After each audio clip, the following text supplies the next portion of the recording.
Salut à tous.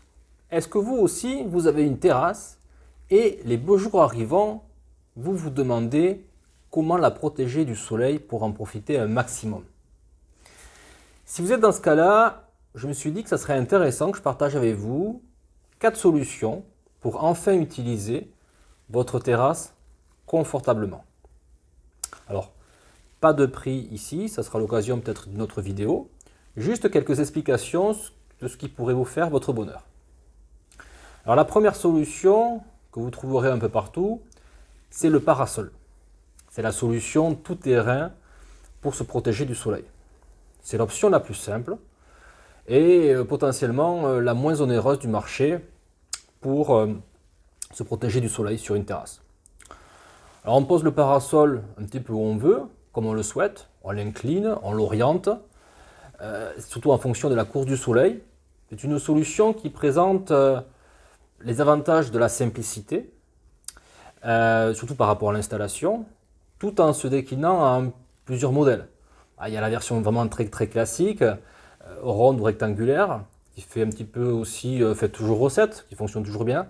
Mais aussi les magasins nous proposent de plus en plus de modèles avec des pieds déportés ou des dimensions XXL, ou alors également aussi, de plus en plus, les demi-parasols que l'on peut coller sur une façade par exemple, sur une terrasse ou sur un balcon et qui envahissent de plus en plus d'utilisation sur des petites dimensions.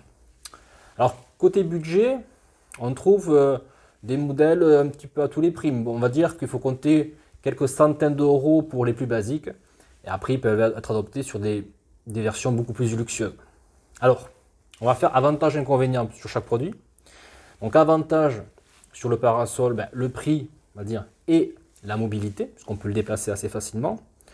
Inconvénient, on va dire une surface d'ombre un peu plus réduite et une résistance au vent un petit peu faible par rapport aux autres solutions. La seconde solution, que l'on peut avoir, c'est la voile d'ombrage. Alors, on ne la présente plus, tant elle fait parler d'elle. La voile d'ombrage, en fait, dans les jardins, c'est un produit qui amène en fait une protection et aussi un esthétisme sur la terrasse qui va vous protéger à la fois du soleil et de la pluie si vous choisissez une toile imperméable. Généralement, elle est triangulaire, mais aussi on peut avoir des formes carrées, rectangulaires, voire aussi en forme de trapèze. Elle peut être utilisée aussi en solo ou combinée avec d'autres voiles. On peut faire des jeux d'association, de taille, de couleurs, de dimensions et aussi en termes de fixation, de hauteur de fixation. En fonction des superpositions de coloris, l'atmosphère peut se faire un petit peu bohème, guinguette, épurée. Bon, plusieurs types d'ambiances réalisables, on va dire. Mais c'est quand même toujours un modèle des produits qui sont assez accueillants, légers, un petit peu, on va dire, poétiques. C'est un produit qui est assez facile à monter. Pour la ranger en hiver aussi, c'est assez simple. Elle nécessite simplement de bien étudier le type d'ancrage sur les murs, sur votre maison, ou aussi avec des pieds, ou ce qu'on appelle des mâts, scellés sur le sol, ou accrochés à un arbre, ou même fixés avec des pieds dans la terre. Tout est envisageable pourvu que ça tienne. Alors, toujours pareil, avantages et inconvénients. Alors avantage, c'est vrai que c'est un côté très déco, design assez intéressant. On peut faire toutes les formes et les coloris possibles pour s'intégrer à l'architecture de votre maison. Inconvénient, la résistance aux intempéries, son côté un peu moins souple d'utilisation qu'un Storban par exemple, donc un peu moins modulable. Petite astuce aussi, si vous souhaitez faire une ambiance, vous pouvez installer des guirlandes de LED sur le pourtour et on booste un petit peu l'effet esthétique pour faire une soirée d'été un peu guinguette. Après, nous avons vu les deux premiers. La troisième solution qu'on peut aborder dans ces 4 solutions aujourd'hui, ça va être le Storban. Le Storban, on va dire, c'est le produit universel. C'est une protection efficace contre le soleil, la chaleur, les intempéries, et il s'adapte parfaitement à tout type de terrasse. Il faut un mur solide, nécessairement pour l'ancrer sur le mur. Une fois en place, il rend beaucoup de services. Vous aurez principalement le choix entre 3 modèles de Storban. Le premier, c'est le Storban classique, le deuxième, le demi-coffre, et le troisième, le store coffre, pouvant couvrir sur les trois modèles de très grande surface en prenant des modèles XL. Une fois replié, le Storeban classique, lui, ne profite d'aucune protection particulière. La toile reste visible, mais c'est le produit le plus accessible. Le Storeban semi-coffre, lui, ou demi-coffre, il voit sa toile protégée, tandis que le store coffre ou coffre intégral, il permet de dissimuler à la fois la toile et les bras. On va dire que c'est un produit qui détient un petit peu la palme de durée dans le temps. Côté pratique, c'est vrai que le Storeban, il peut être motorisé, ce qui implique effectivement un effort financier supplémentaire, ou à manivelle manuelle. Alors, certaines versions aussi ont des options, comme des détecteurs de soleil, de pluie, de vent, qui déploient ou referment le store automatiquement.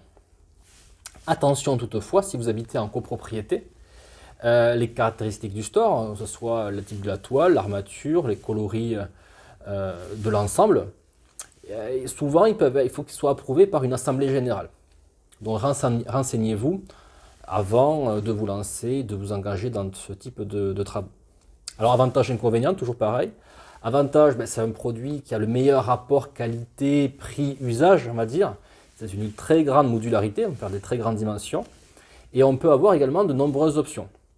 Dans le choix des coloris, dans le choix des armatures, on peut avoir des éclairages intégrés, on peut avoir des capteurs de sécurité pour faire entrer le store. En termes d'inconvénients, il faut faire attention, on va dire, à la qualité du produit. Parce que pour avoir un produit durable, il faut un produit de qualité. Et c'est vrai qu'un produit d'entrée de gamme va être plus accessible, mais il y aura une résistance au vent qui sera quand même assez faible. Il faut l'avouer. Et la dernière solution, la quatrième solution, on va dire la plus évoluée, ça va être la pergola. Alors, à mi-chemin entre le store et la véranda, la pergola peut être en plusieurs matières, en verre, en polycarbonate, en toile, bioclimatique, enroulable ou non. La pergola, en fait, elle offre sans conteste beaucoup de possibilités, des possibilités infinies de configuration. En équipement en terrasse, vous pouvez aussi profiter d'un réel espace de vie supplémentaire entre l'intérieur et l'extérieur, à l'abri à la fois du soleil, des intempéries, même si contrairement à la véranda, elle n'est jamais totalement fermée. Sa structure, on va dire que vous allez avoir soit les armatures en métal, soit les armatures en bois. Et le toit, il peut être de plusieurs matières, soit en toile, en verre, en polycarbonate, ou également avec de la végétation pour les modèles les plus simples. On peut y installer aussi, sur les modèles les plus évolués, des lames orientables en aluminium, ce qu'on appelle les pergolas bioclimatiques. On fera encore un peu plus de confort, l'ensoleillement du coup sur ces lames-là. Il est modulable au fur et à mesure de la journée grâce à l'orientation des lames et avec l'actionnement par une télécommande. Toujours pareil, avantage, inconvénient sur ces produits-là. Avantage, on va dire qu'elles peuvent être adossées sur le mur ou elles peuvent elles aussi être autoportées. Donc on peut vraiment les positionner où on veut, sur la terrasse ou à l'extérieur du jardin. Donc elles offrent une très grosse résistance aux intempéries, une très grosse résistance à la chaleur et au vent. Et c'est un vrai prolongement entre la maison et l'extérieur. Donc elles offrent de nombreuses options également, un petit peu comme les Storeban, des options d'agrément, comme des éclairages, comme des rideaux ou des parois latérales qu'on peut intégrer, et également des capteurs de sécurité. Et on peut même avoir, sur certains modèles, de la sono pour créer une ambiance un petit peu plus festive sur les soirées d'été. Inconvénient, vous devez vous plier à certaines réglementations, puisqu'il vous faudra au minimum une déclaration de travaux pour installer une pergola bioclimatique, par exemple, qui aura également une emprise au sol. Donc il faudra aussi vérifier d'avoir une assise, une terrasse assez solide. Voilà pour le petit échantillonnage de ces solutions-là. Donc vous avez 4 solutions qui peuvent vous permettre de protéger votre terrasse du soleil, pardon. Donc après c'est intéressant aussi d'échanger et vous, moi je serais curieux de connaître un petit peu les solutions que vous aimeriez installer chez vous, si vous aviez le choix aujourd'hui. Alors s'il vous plaît, laissez un petit commentaire juste en dessous pour partager avec moi et avec les autres les différentes solutions envisagées. Expliquez-la ou pas encore. Et je vous dis à demain pour une nouvelle vidéo. Ciao, ciao!